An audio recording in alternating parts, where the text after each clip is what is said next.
വിഷ്ണു ശാലിനിയുടെ പുതിയ എപ്പിസോഡിലാണെങ്കിൽ രാത്രി ശാലിനിയാണെങ്കിൽ ശാരദാമ്മയുടെ വീട്ടിലിരുന്നു കൊണ്ട് അന്ന് രാവിലെ ഉണ്ടായ സംഭവങ്ങളൊക്കെ ഓർത്ത് സത്യഭാമ ചോദിച്ച ഓരോരോ ചോദ്യങ്ങൾ ഇങ്ങനെ ഓർത്ത് ആകെ വിഷമിച്ച് ഇങ്ങനെ കരഞ്ഞ് തളർന്നിരിക്കുകയാണ്. അതേസമയം ശാരദാമ്മയാണെങ്കിൽ കൂടെ ശാലിനിയെ വന്ന് നോക്കുന്നുണ്ട്. ആ സങ്കടം കാണാതെ വയ്യാഞ്ഞിട്ട് ശാരദാമ്മയാണെങ്കിൽ പൂജാമുറിയിൽ പോയി ദൈവങ്ങളോട് പ്രാർത്ഥിക്കുകയാണ്. എൻ്റെ മോൾക്ക് ഈ ഗതി വരുത്തിയല്ലോ, എങ്ങനെയെങ്കിലും അവളെ ഈ സങ്കടങ്ങളിൽ നിന്ന് രക്ഷിക്കണേ എന്ന് പറഞ്ഞിട്ട് ശാരദാമ്മയാണെങ്കിൽ തൊഴുതങ്ങ് കരഞ്ഞ് പ്രാർത്ഥിക്കുന്നുണ്ട്.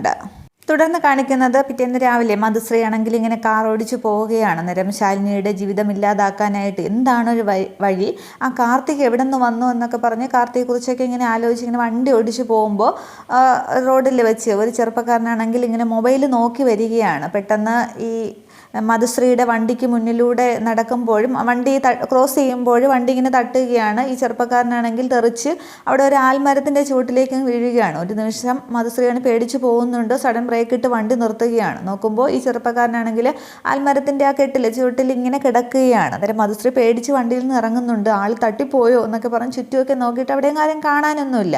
തുടർന്ന് ഇയാളുടെ അടുത്തേക്ക് ചെന്നിട്ട് ഹലോ ഹലോ എന്നിങ്ങനെ തട്ടി വിളിക്കുമ്പോൾ പെട്ടെന്ന് ഇയാളങ്ങ് ചാടി എഴുന്നേൽക്കുകയാണ്. അന്നേരം സോറി മാഡം, ഒരു നിമിഷം മൈൻഡ് അങ്ങ് ബ്ലാക്ക് ഔട്ട് ആയിപ്പോയി, എനിക്ക് കുഴപ്പമൊന്നുമില്ല മാഡം, വേറെ പ്രശ്നമൊന്നുമില്ല എന്നിങ്ങനെ പറയാം, എൻ്റെ തെറ്റാണെന്നൊക്കെ പറഞ്ഞിട്ട് എൻ്റെ ഫോൺ എവിടെയെന്നും പറഞ്ഞിട്ട് ഇങ്ങനെ ചുറ്റും നോക്കിയാണ്. അന്നേരം മധുശ്രീക്ക് അങ്ങ് കുറച്ചുകൂടി ധൈര്യം വരികയാണ്. അന്നേരം തനിക്ക് കുഴപ്പമില്ലെന്നോ, എൻ്റെ വണ്ടി ഇടിച്ചിട്ട് ഇയാൾക്ക് എന്തെങ്കിലും സംഭവിച്ചിരുന്നെങ്കിൽ ഞാൻ തൂങ്ങുമായിരുന്നല്ലോ എന്നൊക്കെ പറയുകയാണ്. അന്നേരം അങ്ങനെയൊന്നും സംഭവിച്ചില്ലല്ലോ, ഞാൻ സോറി പറഞ്ഞില്ലേ എന്ന് പറയുകയാണ്. അന്നേരം മൊബൈൽ നോക്കി വന്നത് കൊണ്ടാണ് ഇങ്ങനെ സംഭവിച്ചതെന്ന് ഇയാൾ സമ്മതിക്കുന്നുണ്ട്. അന്നേരം തന്നെപ്പോലുള്ളവർക്ക് മൊബൈലിൽ എന്താണ് അത്യാവശ്യമുള്ളതെന്നൊക്കെ എനിക്കറിയാം എന്നൊക്കെ പറയുമ്പോൾ ഐ എം എ ജെൻറ്റിൽമാൻ ആണ് എന്നൊക്കെ ഇയാൾ സമ്മതിക്കുന്നുണ്ട്.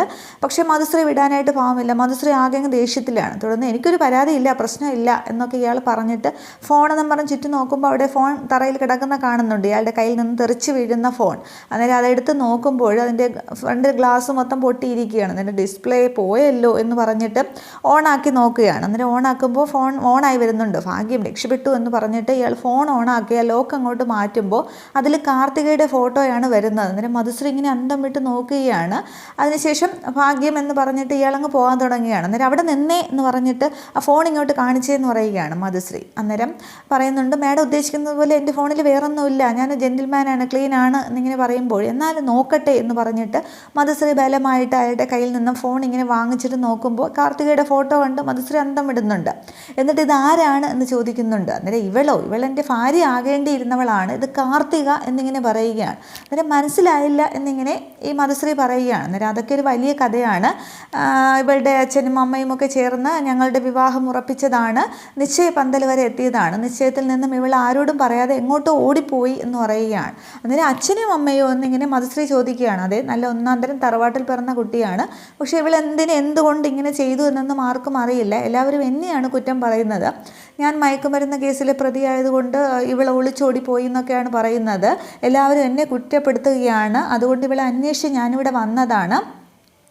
ഇവളിവിടെ റെയിൽവേ സ്റ്റേഷനിൽ വന്നിറങ്ങുന്നതായിട്ട് CCTV ഫൂട്ടേജ് ഉണ്ട്, അതനുസരിച്ച് ഞാൻ ഇങ്ങോട്ട് വന്നതാണ് എന്ന് പറയുമ്പോൾ അപ്പോൾ ഇവിടുത്തുകാരനല്ലേ എന്ന് ചോദിക്കുകയാണ്. അന്നേരം അല്ല എന്ന് പറയുന്നുണ്ട്. തുടർന്ന്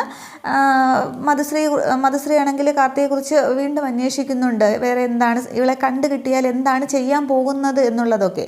അന്നേരം ഇവളെ തൂക്കിയെടുത്ത് ഞാൻ എൻ്റെ നാട്ടിലേക്ക് കൊണ്ടുപോകും, എന്നിട്ട് നാട്ടുകാരുടെ എല്ലാവരുടെയും മുന്നിൽ വെച്ച് ഇവളെ കൊണ്ട് തന്നെ ഞാൻ സത്യം പറയിപ്പിക്കും, എൻ്റെ തെറ്റുകൊണ്ടല്ല ഇങ്ങനെ സംഭവിച്ചതെന്ന്, എനിക്ക് ആ മാനക്കേടിൽ നിന്നൊക്കെ രക്ഷപ്പെടണം എന്ന് പറയുകയാണ്. അന്നേരം അപ്പോൾ ഇയാൾ ഇനി കാർത്തികയെ കല്യാണം കഴിക്കില്ലേന്ന് ചോദിക്കുകയാണ്. അന്നേരം അതൊന്നും തീരുമാനിച്ചില്ല, ആദ്യം എൻ്റെ നിരപരാധിത്വം തെളിയിക്കുകയാണ് വേണ്ടത് എന്ന് പറയുകയാണ്. തുടർന്ന് ചോദിക്കുന്നത് ഇയാളെ പേരെന്താണെന്ന് ചോദിക്കുമ്പോൾ ജയശങ്കർ എന്നിങ്ങനെ പറയുകയാണ്. തുടർന്ന് നമ്പരൊക്കെ ചോദിക്കുന്നുണ്ട് മധുശ്രീ ആണെങ്കിൽ. അന്നേരം ഇവളെ എവിടെയെങ്കിലും കണ്ടിട്ടുണ്ടോ എന്ന് മധുശ്രീയോട് ചോദിക്കുമ്പോൾ ഇല്ല, ഞാൻ കണ്ടിട്ടില്ല എന്ന് പറയുകയാണ്. അന്നേരം പിന്നെ എന്തിനാ ഇതൊക്കെ തിരക്കിയതെന്ന് ചോദിക്കുമ്പോൾ ഇയാൾ കഥ മൊത്തം പറഞ്ഞല്ലോ, അപ്പോൾ ബാക്കി എന്താകും എന്നുള്ളൊരു ആകാംക്ഷ കൊണ്ട് ഞാൻ ചോദിച്ചതാണെന്ന് പറയുകയാണ്. തുടർന്ന് നമ്പർ തന്നാൽ ഇവിടെ എവിടെയെങ്കിലും കണ്ടാൽ ഞാൻ വിളിച്ചറിയിക്കാമെന്ന് പറയുകയാണ്. അന്നേരം എൻ്റെ പേരിൽ കേസ് കൊടുക്കാനൊന്നും അല്ലല്ലോ നമ്പർ ചോദിക്കുന്നത് എന്നൊക്കെ ഈ ജയശങ്കർ ചോദിക്കുന്നുണ്ട്. അന്നേരം അല്ല എന്ന് പറയുകയാണ്, എന്നെക്കൊണ്ട് സഹായമേ ഉണ്ടാവുകയുള്ളൂ, ഐ എം മധുശ്രീ എന്ന് പറഞ്ഞിട്ട് ഇങ്ങനെ ജയശങ്കറിന് ഷേക്ക് ഹാൻഡ് കൊടുക്കുകയാണ്. എവിടെയെങ്കിലും കണ്ടാൽ ഞാൻ വിളിച്ചറിയിക്കുക എന്ന് പറയുമ്പോൾ നന്ദിയുണ്ട് മാഡം, വളരെ സന്തോഷം എന്നൊക്കെ പറയുകയാണ്. കൂടുതൽ ഫോട്ടോസ് വേണമെന്ന് പറഞ്ഞപ്പോൾ പോലീസ് സ്റ്റേഷനിലേക്ക് ഫോർവേഡ് ചെയ്തുകൊണ്ടിരിക്കുന്ന സമയത്താണ് മാഡത്തിൻ്റെ കാറിൻ്റെ മുന്നിൽ വന്ന് പെട്ടത്, സോറി എന്നൊക്കെ ഇയാൾ ഒന്നുകൂടി പറയുന്നുണ്ട്. അന്നേരം അതൊന്നും പ്രശ്നമില്ല എന്ന് പറയുകയാണ്. തുടർന്ന് ഇയാൾ പോകുന്നുണ്ട്, ഇതുവഴി ഒരു ഷോർട്ട് കട്ട് ഉണ്ട് എന്ന് പറഞ്ഞിട്ട് പെട്ടെന്ന് ജയശങ്കർ ഫോൺ നോക്കി നടന്നങ്ങ് പോവുകയാണ്. അന്നേരം മധുശ്രീക്ക് ആകെ അങ്ങ് സന്തോഷമാവുകയാണ്. ഓ മൈ ഗോഡ് എന്നും പറഞ്ഞാൽ കാറിൻ്റെ ഫ്രണ്ടിൽ ഇങ്ങനെ ഇടിച്ചങ്ങനെ തുള്ളിച്ചാടുകയാണ്. ഇതൊന്നും പറഞ്ഞ് ചിരിക്കാനായിട്ട് ഇവിടെ ആരുമില്ലല്ലോ എന്നും പറഞ്ഞ് ചുറ്റുമൊക്കെ നോക്കുന്നുണ്ട്. അപ്പോൾ കാർത്തികേയൻ, നീ എൻ്റെ ട്രാപ്പിൽ വന്ന് പെട്ടിരിക്കുകയാണ്, നീ പോലും അറിയാത്ത ഈ മധുശ്രീയുടെ ട്രാപ്പിൽ. ഇനി മധുശ്രീ തീരുമാനിക്കും നീ എങ്ങോട്ട് ചലിക്കണം എന്നുള്ളത് എന്നൊക്കെ. ഇത്രയും പെട്ടെന്ന് ദൈവം എൻ്റെ കൂടെ ഉണ്ടല്ലോ, താങ്ക് യു ഗോഡ് എന്നൊക്കെ പറഞ്ഞിട്ട് മധുശ്രീ ആകെ അങ്ങ് സന്തോഷത്തിൽ നിൽക്കുകയാണ്. ഇതേസമയം കാർത്തികയാണെങ്കിൽ അമ്പലത്തിലെത്തുന്നുണ്ട്. ഹർഷൻ്റെ ജന്മദിനമായതിനാൽ വഴിപാടൊക്കെ ചെയ്യാനാണ് വരുന്നത്. അപ്പോൾ അമ്പലത്തിൻ്റെ വേറൊരു വശത്ത് ശാലിനിയിൽ നിന്ന് പ്രാർത്ഥിക്കുന്നുണ്ട്. ഇതേസമയം ഈ ജയശങ്കറും അമ്പലത്തിലേക്ക് എത്തുകയാണ്. അർച്ചന എന്ന കൗണ്ടറിലേക്ക് ചെന്നിട്ട് ഈ കാർത്തികയുടെ ഫോട്ടോ കാണിച്ചിട്ട് പരിചയമുണ്ടോ എന്നൊക്കെ ചോദിക്കുമ്പോൾ അദ്ദേഹം ഇല്ല എന്നിങ്ങനെ പറയുകയാണ്. തുടർന്ന് ഈ അമ്പലം മൊത്തം കറങ്ങുകയാണ് ജയശങ്കർ. ഈ 3 പേരും അമ്പലത്തിൻ്റെ ചുറ്റുമുണ്ട്, പക്ഷെ പരസ്പരം കാണുന്നില്ല. തുടർന്ന് തിരുമേനിയോട് കാർത്തികയാണെങ്കിൽ ഹർഷൻ നക്ഷത്രമൊക്കെ പറഞ്ഞിട്ട് വഴിപാട് നടത്താൻ പറയുമ്പോൾ ദമ്പതി പൂജ ചെയ്യണം എന്നിങ്ങനെ തിരുമേനി പറയുകയാണ്. അന്നേരം അതെന്താണെന്ന് ചോദിക്കുമ്പോൾ ഉമാമഹേശ്വര പൂജയാണ്, ദമ്പതിമാർക്ക് ആയുസ്സും ആരോഗ്യവും സമ്പൽ സമൃദ്ധിയും ഒക്കെ വരാനുള്ള പൂജയാണ്, അതുകൂടി ചെയ്താൽ വഴിപാട് പൂർത്തിയാകൂ എന്നൊക്കെ പറയുമ്പോൾ ഹർഷൻ ഭർത്താവ് തന്നെയല്ലേ എന്നൊക്കെ തിരുമേനി ചോദിക്കുകയാണ്, ആ താലിയൊക്കെ നോക്കിയിട്ട്. അന്നേരം അദ്ദേഹം സമ്മതിക്കുന്നുണ്ട്. അതുകൂടി ചെയ്തോളൂ എന്ന് കാർത്തിക പറയുമ്പോൾ പ്രദക്ഷിണം വെച്ച് പണം അടച്ചിട്ട് വരും, ഞാൻ പൂജ തുടങ്ങി വയ്ക്കാമെന്നിങ്ങനെ തിരുമേനി പറയുകയാണ്. തുടർന്ന് ഈ കാർത്തികയാണെങ്കിൽ ഇങ്ങനെ പ്രദക്ഷിണം വെച്ച് വരുമ്പോൾ ചെന്ന് ചാടുന്നത് ശാലിനിയുടെ മുമ്പിലാണ്. ശാലിനി ഇങ്ങനെ രൂക്ഷമായിട്ട് ദേഷ്യത്തോടെ നോക്കിക്കൊണ്ട് നിൽക്കുമ്പോൾ ഒരു നിമിഷം കാർത്തിക ഇങ്ങനെ പേടിക്കുകയാണ്. അന്നേരം കാർത്തിക അങ്ങ് പോകാൻ തുടങ്ങുകയാണ്. അന്നേരം എനിക്ക് സംസാരിക്കണമെന്ന് പറയുമ്പോൾ എനിക്കൊന്നും സംസാരിക്കാനില്ല എന്ന് പറഞ്ഞിട്ട് കാർത്തികയ്ക്ക് പേടിയാണ്, സത്യങ്ങളൊക്കെ തുറന്ന് പറയൂ എന്നുള്ളത്. തുടർന്ന് കാർത്തിക അങ്ങ് പോകാൻ തുടങ്ങുമ്പോൾ എനിക്കും തിരക്കുള്ളത് തന്നെയാണ്, സംസാരിക്കണമെന്നല്ലേ പറഞ്ഞതെന്നും പറഞ്ഞ് ബലമായിട്ട് ശാലിനി പിടിച്ചു നിർത്തുകയാണ്. പക്ഷേ ആ കൈ വെട്ടിച്ച് വീണ്ടും കാർത്തിക അങ്ങ് പോകാൻ തുടങ്ങുമ്പോൾ എനിക്ക് സംസാരിക്കണമെന്നല്ലേ പറഞ്ഞത്, എനിക്ക് സത്യങ്ങൾ അറിയണം എന്നിങ്ങനെ പറയുകയാണ്. അന്നേരം നിങ്ങൾ കളക്ടറാണ് എന്നുള്ള അധികാരം ഉപയോഗിക്കുകയാണോ എന്ന് ഈ കാർത്തിക ചോദിക്കുകയാണ്. അന്നേരം അങ്ങനെ ഞാൻ ഉപയോഗിച്ചിരുന്നെങ്കിൽ നീ എൻ്റെ മുമ്പിൽ ഇപ്പോൾ ഇങ്ങനെ നിവർന്ന് നിൽക്കില്ലായിരുന്നു, എനിക്ക് സത്യങ്ങൾ അറിയുകയാണ് വേണ്ടത്. നീ വിഷ്ണുവേട്ടനും തമ്മിൽ എവിടെ വെച്ച് കണ്ടു, എങ്ങനെ പരിചയപ്പെട്ടു, അതെങ്ങനെ കല്യാണത്തിലേക്ക് എത്തി, എവിടെ വെച്ചാണ് വിവാഹം നടന്നത് എന്നൊക്കെ എനിക്കറിയാം. എനിക്ക് അർഹതപ്പെട്ട മുതൽ ഇപ്പോൾ നിൻ്റെ കൈവശമാണ് ഇരിക്കുന്നത്, അത് നിനക്ക് വയ്ക്കാനായിട്ട് അർഹതയുണ്ടോ എന്നെനിക്കറിയണം. എൻ്റെ സ്ഥാനം വിഷ്ണുവേട്ടൻ്റെ മനസ്സിലില്ല എന്നുണ്ടെങ്കിൽ ഞാനങ്ങ് ഒഴിഞ്ഞു പൊയ്ക്കോളാം.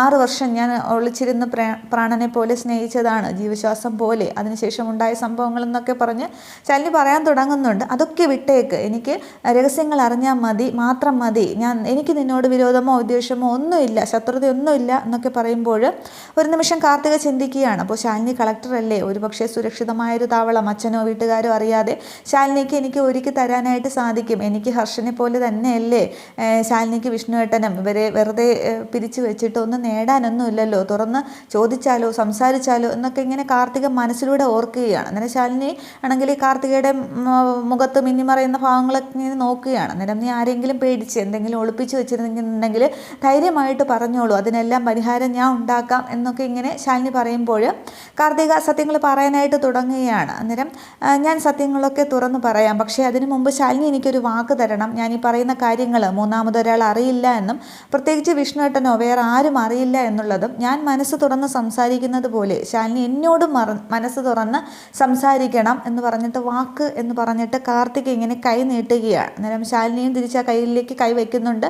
വാക്ക്, ഞാനും അതുപോലെ സംസാരിക്കാം എന്ന് പറഞ്ഞ് ശാലിനിയും വാക്ക് കൊടുക്കുകയാണ്. തുടർന്ന് കാർത്തികയാണെങ്കിൽ ആ സംഭവങ്ങളൊക്കെ അതിനു മുന്നേ കാർത്തിക ഓർക്കുന്നുണ്ട്, ഇനി വിവാഹം കഴിച്ചിട്ടില്ല എന്ന് പറഞ്ഞാൽ വിഷ്ണുവേട്ടൻ ഇതുവരെ നടത്തിയ നാടകങ്ങളൊക്കെ വെറുതെ ആകുമോ എന്നൊക്കെ കാർത്തിക ചിന്തിക്കുന്നുണ്ട്. പിന്നീടാണ് സത്യങ്ങളൊക്കെ തുറന്ന് പറയാമെന്ന് തീരുമാനിക്കുന്നത്. തുടർന്ന് കാർത്തിക ഇങ്ങനെ സംസാരിച്ച് തുടങ്ങാനായിട്ട് പോകുമ്പോൾ പ്രദക്ഷിണ വഴിയിൽ വെച്ചാണ് ഇവരിങ്ങനെ സംസാരിക്കുന്നത്. തുടങ്ങുമ്പോൾ ദൂരെ നിന്നും ജയശങ്കർ വരികയാണ്. ജയശങ്കർ നോക്കുമ്പോൾ കാർത്തികയെ കാണുന്നുണ്ട്. ഇത്രയും ആകുമ്പോൾ എപ്പിസോഡ് അവസാനിക്കുകയാണ്. അപ്പോൾ ഈ സത്യങ്ങൾ ശാലിനിയോട് തുറന്ന് പറയില്ലായിരിക്കാം. ചിലപ്പോൾ ജയശങ്കർ വിളിക്കുമ്പോൾ കാർത്തിക ജയശങ്കറിനെ കാണുമ്പോൾ ഒരു നിമിഷം പേടിക്കുന്നുണ്ടാകാം. അത് പ്രൊമോയിൽ കാണിക്കുന്നുണ്ട്. കാർത്തികയാണെങ്കിൽ പേടിച്ച് ശാലിനിയുടെ മുമ്പിൽ നിന്ന് ഓടിപ്പോകുന്നത് കാണിക്കുന്നുണ്ട്.